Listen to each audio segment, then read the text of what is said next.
जय सच्चिदानंद. आपल्या सगळ्यांच्या आत विराजमान परमात्म्याला अत्यंत भक्तिपूर्वक अभेद्य भावाने नमस्कार नमस्कार नमस्कार. पती पत्नीच्या दिव्य व्यवहाराविषयी आपल्याशी बोलणं चालू आहे. पती पत्नीचा व्यवहार तो दिव्य होण्याऐवजी क्लेशमय, भांडण तंटे असणारा का होतो आजकाल? त्याचं मूळ कारण हे आहे की पती पत्नी कायम एकमेकांच्या चुकाच बघत राहतात. बायको नवऱ्याची चूक बघत राहते, नवरा बायकोच्या चुका बघत राहतो.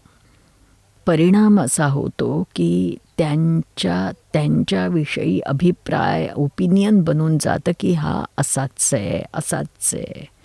पतीही असा आग्रह बनवून घेतो की ही पत्नी अशीच आहे तशीच आहे, असंच म्हणणार असंच करणार, असेच त्याचे अभिप्राय असल्यामुळे त्याचा दृष्टिकोनही तसाच बनतो. आणि बायकोला असं वाटतं की मी अशी नाही आहे, पण मग हा माझ्याविषयी असा का विचार करतो? कारण कोणालाही आपली चूक आहे असं वाटत नाही. नियम असा आहे, अज्ञानतेचं लक्षण काय आहे तर स्वतःच्या चुका कधी दिसत नाही, इतरांच्या सगळ्या चुका दिसतात. तुम्हाला विचारलं की समजा ताई तुमच्या स्वतःच्या काही चुका होतात का? नाही, माझ्या तर कधी काही चुका होत नाहीत, नवऱ्याच्याच होतात. अख्खा दिवस तोच चुका करत असतो. ही मोठी लिस्ट बनवतात नवऱ्याच्या चुकांची. सकाळी उशिराच उठतो, किती वेळा उठवायला जायला लागतं, त्याला वारंवार जागा करून उठवलं तरी उठत नाही. कामावर जायची वेळ आली तरी घोरत पडलेला असतो. मोठ्या मुश्किलीने उठतो आणि उठल्यावरही लवकर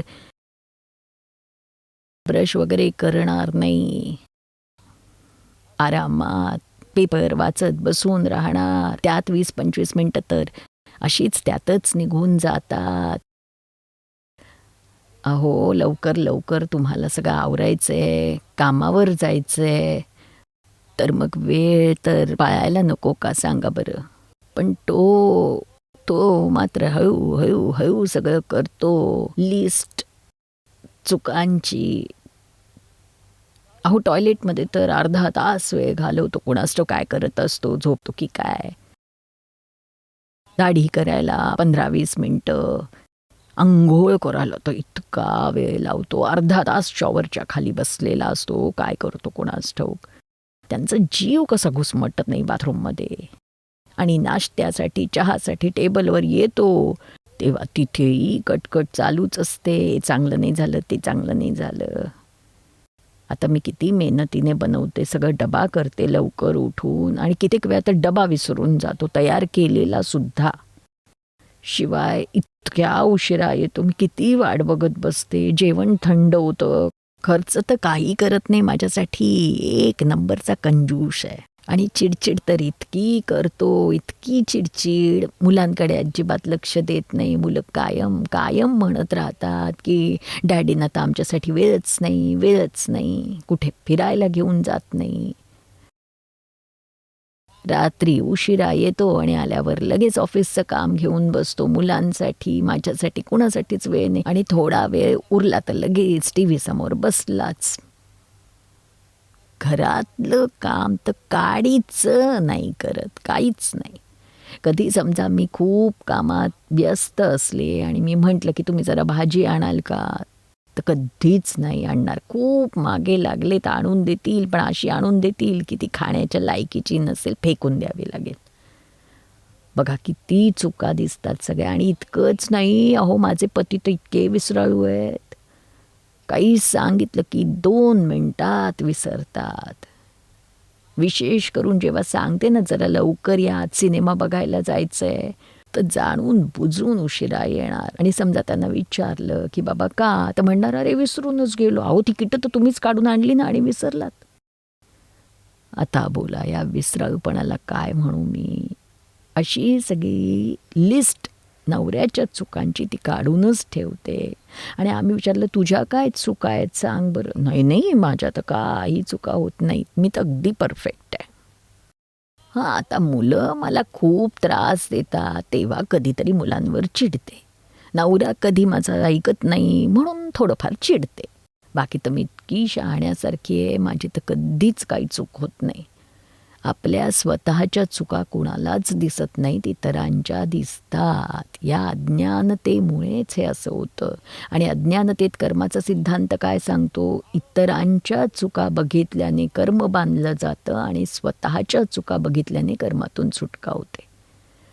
तर विचार करा की सकाळपासून संध्याकाळपर्यंत आपण स्वतःच्या चुका किती बघतो आणि इतरांच्या किती बघतो, आणि घरात सगळ्यात जास्त कुणाच्या चुका बघतो? नवऱ्याच्या. आणि नवरा बायकोच्या बघतो. अक्कल नाही आहे, काही शिकूनच आलेली नाही आहे, आईने तर काहीच शिकवलं नाही, शिकलेली नाही, अडाणी आहे, हिला तर काही स्टाईलने राहताच येत नाही, फॅशन तर विचारूच नका, स्मार्ट तर नाहीच आहे, बुद्धू आहे, बेअकल आहे, किती गोष्टी ऐकवतात. त्याला तर काही अंत नसतो. जो पत्नीला धाक दाखवतो तो पती कमकुवत मानला जातो. ही आपल्यातलीच उणीव असते. बायकोच्या प्रत्येक छोट्या छोट्या गोष्टींवर तुम्ही क्रोधित होता, सत्ता गाजवता, तिला काहीतरी भलं बुरं ऐकवता. हा आपला कमकुवतपणा आहे. बायकोवर सत्ता नाही गाजवता कामा. जर तुम्हाला स्वतःचा रुतबा दाखवायचा तर पोलिसांकडे जाऊन का नाही दाखवत? तिकडे तर तुमचं तोंड नाही उघडत, साहेब साहेब साहेब करत राहता त्यांच्यासमोर. अरे घरच्यांना सांभाळून घ्या, बाहेरच्यांना सांभाळायची काय गरज आहे? रात्रंदिवस कोण असतं तुमच्याबरोबर? कोण तुम्हाला स्वयंपाक करून वाढतं सांगा बरं? कोण तुमची काळजी घेतं? कोण सांभाळतं? तर ज्यांचे तुमच्यावर उपकार आहेत त्यांना आधी सांभाळा ना. पण नाही नाही नाही नाही, बाहेर छान वागायचं आणि घरात खूप वाईट वागायचं. जणू बायका मुलं ही आश्रितच आहेत, तुमची गुलामच आहेत. आणि बघा, त्यांनी सगळं जीवन समर्पण केलं आहे. पत्नीने तर सगळं जीवन पतीला समर्पितच केलं आहे. मग तरी तिच्या कशा काय चुका काढू शकता तुम्ही? तिची खूप काळजी घ्यायला हवी ना, तिला सांभाळून घ्यायला हवं. चुका नाही काढायच्या, आश्रित म्हणून नाही, प्रत्येक गोष्टीत तिला सांभाळून घ्यायला हवं. बायकोचं रक्षण करायला हवं. तिच्या चुका होत असतील तर आपलं मन मोठं करायला हवं. पतीला पती का म्हटलं जातं? तर त्याचं मन मोठं असतं, नोबल माइंड असतं. सगळ्या चुका तो माफ करून टाकू शकतो. आणि तुम्ही कुणाच्या तरी चुका काढत राहता, पण पत्नीशिवाय इतर कुणाची चूक काढून दाखवा बरं, काय परिणाम होतो बघा. आपल्या मित्रांच्या, दोस्तांच्या चुका काढून दाखवा जरा, तुमची मैत्रीच तुटेल हो. मित्र नाही राहणार तुमचा, दुश्मन होईल जर त्याच्या चुका तुम्ही काढल्यात तर. तिथे कसे शहाण्यासारखे त्याच्या चुकांमधून मार्ग काढता. मग बायकोच्या चुका का नाही निभवता येत? नक्कीच त्या निभावून न्याव्या लागतील. आणि मोठं मन ठेवून निभवा. तिच्यावर उपकार केल्यासारखे निभावू नका. घरंदाज तर त्यालाच म्हणतात जो नेहमी कुणावर तरी उपकार करतो, पण करताना उपकाराची भावना त्याच्यात नसते कधीच. नेहमी सगळ्यांवर तो उपकार करतो, पण स्वतःच्या मनात उपकृत भावना ठेवतो. आणि अशाच माणसाला घरंदाज असं म्हटलं जात असतं. असा घरंदाजपणा असायला हवा. पुरुषांमध्ये असा घरंदाजपणा हवा. आणि जो जीवनात शांतपणे, स्थिरपणे, जराही इमोशनल न होता संसार निभावू शकतो, त्यालाच घरचा धनी असं म्हटलं जाऊ शकतं.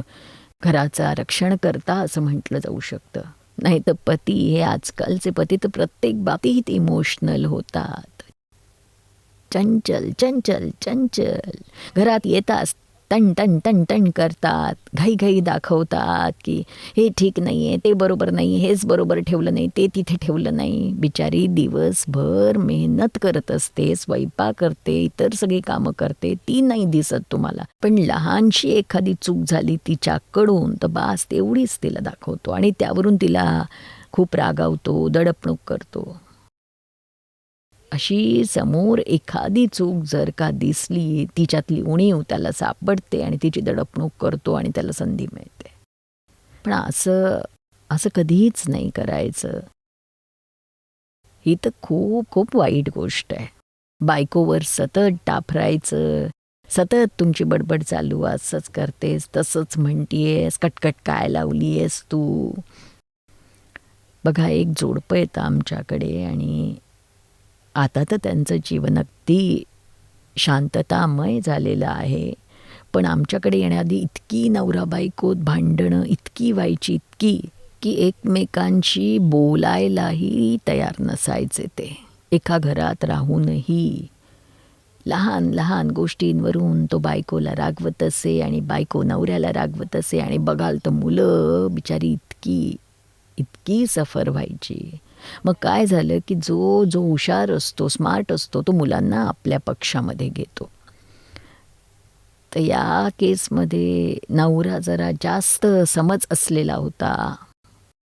मुलांना आपल्या पक्षात ठेवायचा, त्यांना समजवायचा, त्यांना चांगलं काही काही आणून द्यायचा, सगळ्या गोष्टी खाणं वगैरे हॉटेलमध्ये घेऊन जायचा. त्यामुळे मुलं त्याच्या बाजूनं असायची आणि आईचं बोलणं जरा तिखट होतं आणि इतकं लागेल असं बोलायची की मुलं कायम तिच्या विरोधात जायची. त्यामुळे घरात वातावरण इतकं तंग असायचं. कायम घरात अशांती अशांती. इकंच काय, पण बायकोही वैतागायची आणि कित्येक वेळा माहेरी निघून जायची. मुलं तर मोठी मोठी झाली होती, पण मग तिला मनवून पटवून परत घेऊन यायची. आणि बघा, या अशाच जगण्यात काय मजा आहे. रुसणं, पटवणं, रुसणं, मनवणं, माहेरी निघून जाणं, मग बोलवायला जाणं, घेऊन येणं, एकमेकांशिवाय चालणार तर नाहीच आहे. तर मग ह्याचा फायदा काय सांगा. आणि ओव्हरऑल बघाल तर दुःख दुःख दुःख. तुम्ही माहेरी निघून जाल तरी फायदा काय आहे. कधीतरी तर परत यायचंच आहे की नाही. प्रत्येक स्त्रीला हे नक्की माहीत असतं की माहेरी जाऊन जास्त दिवस राहणं बरोबर नाही आहे. पण मनातून तर तिला हेही पक्क माहीत असतं की माहेरी गेल्यानंतर माझा नवरा माझ्याशिवाय नाही राहू शकणार, माझी गरज पडणार त्याला. आणि घर कोण सांभाळणार. ते तर मीच सांभाळणार आहे. मग मुलांवर लक्ष कोण देणार आहे. माझी गरज आहे म्हणून तो मला परत घ्यायला तर येईल, येणारच आहे, त्याच्या मनाने येणारच आहे, येईलच घ्यायला. त्यामुळे मग ही जास्तच नखरे करते, माहेरी निघून जाते आणि जोवर आपल्या मनासारखं होत नाही तोवर ती रुसूनच बसते. आणि नवरा बिचारा थोडे दिवस तर चालवून घेतो, पण कुठवर त्याचं असं चालणार. आता स्वतः घर चालवणं अवघड असतं पुरुषांसाठी. पती आणि पत्नी एका रथाची 2 चाकं आहेत. एका चाकाने रथ कधीही चालत नाही. असा संसाररूपी रथ चालवण्यासाठी दोघांचीही गरज असते. आणि नवरा बायको जर असेच विसंगत वागत राहिले आणि घरात भांडत राहिले सतत, तर मग मुलांच्या मनात आईवडिलांच्या प्रती अजिबात आदर राहत नाही. त्यांच्या मनात येतं की अरे, ही तर कुत्र्यासारखी भांडण करतात दोघं. त्यांना प्रेमच वाटत नाही आईवडिलांबद्दल. तर या सगळ्या गोष्टी आईवडिलांनी समजून घ्यायला हव्या. विचार करा की अशामुळे आपणच आपल्या मुलांपासून दूर होतो, मुलांच्या प्रेमाला आपण मुकतो आणि मुलं आईवडिलांबद्दलचा रिस्पेक्ट गमावून बसतात. त्याला तडा जातो त्या रिस्पेक्टला. कारण जेव्हा बघावं तेव्हा आईवडील भांडतानाच दिसतात, अगदी लहान लहान गोष्टींवरून. मुलांना तर वाटतं हा काय मूर्खपणा आहे, किती मूर्खासारखं वागतायत, काही कारणच नाही आहे तरी केवढं मोठं बनवलंय ते भांडण. का भांडणं उकरून काढतात हे. आणि आजकालची मुलं तर खूप स्मार्ट असतात, लगेच समजतं त्यांना. आणि काही मुलं तर अगदी निष्पक्षपाती असतात. त्यातल्या त्यात जी लहान असतात ना, जी निरागस असतात, निर्दोष असतात, त्यांच्या लगेच लक्षात येतं की दोघांपैकी, आई आणि वडिलांपैकी कुणाची खरंच चूक आहे. ते निष्पक्षपाती असतात. घरात जेवढे मेंबर्स आहेत सगळ्यांच्या सांगतात कोणाची चूक आहे, ते सगळ्यात चांगलं कोण आहे आणि सगळ्यात वाईट कोण आहे. आता बघा तुम्ही की तुमचा नंबर कुणामध्ये लागतो ते. असा आई वडिलांचा भांडण तंटा बघून मुलं अगदी त्रासून जायची. इतकंच काय तर बिचारी रडत असायची. त्यावर काही उपाय नव्हता. पण त्यांना आतल्या आत दुःख. मग इथे सत्संगाला आमच्याकडे यायला लागले त्यावेळी मुलांच्या मनात ही भावना होती की आमच्या घरात काहीतरी चुकीचं घट आहे. आम्ही आमच्या आईवडिलांच्या चुका बघतोय, तीही आमची चूकच आहे. त्यामुळे त्यांना खूप वाईट वाटलं. मग एके दिवशी सगळी मुलं येऊन आम्हाला त्यांच्या आईवडिलांसमोरच म्हणायला लागले भर सभेत की ही आमची चूक आहे की आम्ही आमच्या आईवडिलांकडे आदरानं नाही बघू शकत. ते भांडतात तेव्हा आम्ही त्याचा खूपच वाईट अर्थ काढतो आणि त्यांच्यावर रागावतो आणि ही आमची चूक आहे असं नाही करता कामा. काही झालं तरी शेवटी ते आमचे आईवडील आहेत. आम्ही खरं तर त्यांचा आदर करायला हवा. तर दोघांनी आईवडिलांच्या पायावर डोकं ठेवून सगळ्या मुलांनी आपल्या आईवडिलांप्रती जो दोष बांधला होता मनात तो सगळा धुवून टाकला. प्रायश्चित्त केलं, पश्चाताप केला आणि जीवनात शांती आणि प्रेमाची स्थापना झाली. असंच यातून इतरांना समजून घेण्याचा प्रयत्न करा. नेहमी आपणच खरे असतो, इतर चुकीचे असतात असा नका विचार करू. आपली चूक असते. एका हाताने टाळी नाही वाजत कधी, पण आपण मात्र एका हाताने टाळी वाजते असं प्रूव्ह करायला जातो. पतीच्याच चुका आहेत असं पत्नी कायम सिद्ध करते. पती पत्नीच्याच चुका आहेत असं प्रूव्ह करतो. कोणीच असं म्हणत नाही चूक माझी आहे. तुम्ही जर स्वतःच्या चुका कबूल केल्या तर मग खूप भांडणं ही टळतील आणि तुम्हालाही शांती लाभेल, घरच्यांनाही शांती लाभेल. पण जो अहंकार असतो ना तो आपल्या चुका स्वीकारूच देत नाही. आणि नवऱ्याला तर हो नवरेगिरी करायची असते ना, दादागिरी, म्हणून तो तर कधीच आपली चूक आपल्या बायकोसमोर कबूल करत नाही. आणि त्याला असं वाटतं की माझी शान कमी होईल, माझी इज्जत कमी होईल. अरे कमी नाही होणार, वाढेल हो इज्जत. पत्नीपेक्षा तुम्ही महान व्हाल. आणि बघा जो स्थितप्रज्ञ असतो तो कसा असतो, कधीही आपल्या बायकोची चूक काढत नाही, स्वतःच्याच काढतो. कितीही वेळा वादविवाद झाले तरी स्वतःचेच दोष शोधून काढा, इतरांचे नाही. आणि बघा दादाजी नेहमी आपल्या जीवनात कुणाच्याही चुका काढत नसत. पत्नी कितीही चुका करत असली तरी ते त्याकडे दुर्लक्ष करायचे. त्यांच्या चुका बघायचेच नाही. त्यामुळे दुर्लक्ष करायची वेळच येत नाही, परिस्थितीच नाही यायची तशी. स्वतःच्याच चुका बघायचे. सगळं जग निर्दोष आहे. या जगात कोणीही दोषी नाही आहे. दोषी दिसतात म्हणजे ती आपल्याच दृष्टिकोनाची चूक आहे.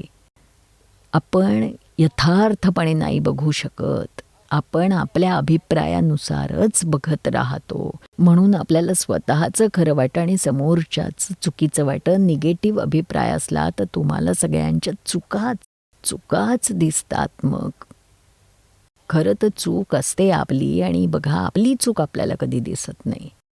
एक मुलगा येतो आमच्याकडे, खूपच हुशार चाणाक्ष आहे आणि खूप स्मार्ट आहे. तो आणि त्याचा भाऊ दोघंही बिझनेस करत होते. खूप लहान वयात छान पैसे कमवायचे. तर एकदा ते दादा, वहिनी आणि तो असे तिघही आमच्याकडे येऊन बसले. खूप भरपूर वेळ होता आणि सवडही होती. तर तो खूपच अगदी मुक्त मनाने आमच्याशी सगळ्या गोष्टी बोलत होता, स्वतःबद्दल, आपल्या घराबद्दल, आपल्या नातेसंबंधांबद्दल. तर मग मोठा भाऊ अचानक बोलायला लागला. म्हणाला की ताई, हा आमचा धाकटा भाऊ तर तुमच्याकडे खूप वेळा येतो. त्याला फार आवड आहे. आत्ताच सुरू केलं आहे आम्ही तुमच्याकडे येणं. आणि बघा सगळ्या गोष्टी खूप खूप चांगला आहे, तो सुधारला आहे. पण अजूनही एका गोष्टीत तो सुधारत नाही. कुठली ती गोष्ट असेल तर तो कधीही आपली चूक स्वीकारत नाही. आणि किती वेळा आम्ही त्याला सांगतो की अरे कधीतरी तुझी चूक होत असेल की नाही. तर तो म्हणतो की नाही मी तर अगदी परफेक्ट आहे, माझी तर कधीच काही चूक होत नाही, सगळ्या चुका तुझ्याच होतात. मोठ्या भावाला सांगतो, छोटा भाऊ, सगळ्या चुका तुझ्याच असतात. तो बिचारा इतका त्रासून गेला होता. रात्रंदिवस बरोबर राहायचे, एकत्र बिझनेस करायचे आणि लहान भावाकडनं कायमच तू ही चूक करतोस, तू ती चूक करतोस, असं सगळं ऐकत राहायचं. बिचाऱ्या भावाला काय वाटत असेल. आणि त्याची स्वतःची चूक असली तरी त्याला ती कळायची नाही, कबूलच करायचा नाही. मग आमच्यासमोर आम्ही असताना त्याच्या भावाने खूप गोष्टी, बघ अशा चुका तू करतोस, अशा चुका होतात, अशा चुका करतोस, तरी तो म्हणतो की नाही नाही, माझी काही चूक नाही, आता तुझीच चूक आहे. तो एवढा बुद्धिवान आहे की सगळ्या चुका इतरांच्या कशा असतात आणि त्या माझ्या कशा नाही, इथे तो बुद्धिचातुर्याने, वाक्चातुर्याने पटवून सिद्ध करू शकतो तो. आणि त्याचा भाऊ तो तर बिचारा अगदी सरळ साधा होता. त्याचं त्याच्यापुढे काही एक चालायचं नाही, ज्यायोगी याच्यासमोर तो टिकावा आणि आर्ग्युमेंट करावं. छोटा होता हा, पण फार कावेबाज होता. बिचारा भाऊ तर अगदी वैतागून गेला. तो म्हणाला, मी काय करू, हा तर ऐकतच नाही, कधीच कबूल करत नाही आणि सतत माझ्या चुका काढत राहतो. मग आम्ही त्याला समजवायचा प्रयत्न केला की बाबा कधीतरी तर तुझी चूक होऊ शकते ना, असं कसं म्हणू शकतोस की कधीच माझी चूक होत नाही म्हणून. तर मग आम्हालाही सांगायला लागला की नाही नाही, खरं सांगतो, माझी चूक होतच नाही, मी खूप परफेक्ट आहे. आम्ही त्याला खूप समजावून उलटसुलट करून सांगितलं की बघ असं होऊ शकतं, असं होऊ शकतं, पण अजिबात त्याला ते मान्य नव्हतं. तो कबूलच होत नव्हता. इतका आपल्या हुशारीवर तो ठाम होता, अहंकार होता. तो अहंकार कुठल्याच प्रकारे तुटत नव्हता. मग आम्ही थकलो आणि आम्ही त्याला म्हटलं की हो बाबा, तुझंच खरं आहे, तू चुका न करणारा आहेस, तुझ्या काहीच चुका नाहीत. चुका न करणारे एक भगवान महावीर होते आणि तू आता दुसरा आहेस. आम्ही तुला नमस्कार करतो, असं म्हणून आम्ही त्याला मनापासून चरण स्पर्शून नमस्कार केला. चुका न करता तर जगात कोणीच असू शकत नाही आणि चूक विरहित असेल तो भगवानच असेल, भगवान महावीर. आणि आज तो मुलगा जैन होता, महावीरांची खूप भक्ती करत होता. त्यावेळी त्याच्या डोक्यात माझी चूक आहे असं आलं नाही, पण एवढं त्याच्या लक्षात आलं की मी महावीर तर नाही आहे. कारण त्याला कोणी महावीर म्हणून त्याच्या पाया, बघा महावीर जाऊ दे, त्याला चांगला माणूस म्हणूनही कोणी पाया पडायला येत नसे त्याच्या. हे त्याला नक्कीच समजलं की आज हजारो वर्षानंतरही भगवान महावीरांना लोक भगवान म्हणून त्यांची एवढी भक्ती आराधना करतात, एवढी त्यांची देवळं भक्तिधाम बांधतात. असं तर माझ्यासाठी कधी कोणी नाही बांधलेलं. म्हणजे मी महावीर तर नाही आहे, इतकं त्याने 100% स्वीकारलं. आता तेवढं तरी स्वीकारलं, हेही खूप झालं. आम्ही समजून चुकलो की हे झालेलं आहे, आता पुढचंही त्याला हळूहळू समजेल. आणि खरोखर त्याला समजलं आणि आमच्या पाया पडून म्हणाला की माझी तर खूप मोठी चूक झाली, मी काही महावीर नाही आहे, माझ्यातही दोष आहेत, पण मला दिसत नाहीत ते. आपण कृपा करावी की जेणेकरून मला माझ्या चुका दिसतील. जेव्हा आपण आपला अभिप्राय बदलतो की हो माझी चूक होऊ शकते, तेव्हा आपल्याला आपल्या चुका दिसायला लागतात. पण जोवर आपल्या मनात असा अभिप्राय असतो की नाही माझी तर चूक असूच शकत नाही, चूक तर समोरच्याचीच असते, तर अशा वेळी कधीच तुम्हाला तुमच्या चुका दिसणार नाहीत, समोरच्याचीच चूक दिसेल. म्हणून अभिप्राय, ओपिनियन फार महत्त्वाचा असतो. तो समजून घ्या, त्याचं महत्त्व समजून घ्या. आणि कोणाबद्दल निगेटिव्ह मत कधी ठेवू नका, वाईट मत कधी ठेवू नका, त्यांच्यातले दुर्गुण बघू नका. एक वेळ सद्गुण नाही बघितले तर चालतील, पण दुर्गुण तर नक्कीच बघू नका. इतरांचे दुर्गुण बघता तेव्हा तुम्ही त्या दुर्गुणांनीच भरलेले असता, हे नक्कीच असतं. म्हणून कायम हा विचार मनामध्ये पक्का ठेवायचा की मला कुणाच्याही चुका काढायच्या नाहीत, आणि काढायच्याच असतील तर स्वतःच्या काढायच्या आहेत. आणि त्यातला नियम असा आहे की जेव्हा तुम्ही स्वतःच्या चुका काढता तेव्हा तुम्ही स्वतः त्या सगळ्या चुकांमधून मुक्त होता. आणि जो आपल्या स्वतःच्या चुका बघू शकतो तो भगवान पद प्राप्त करण्यापर्यंत पोचू शकतो. जय सच्चिदानंद.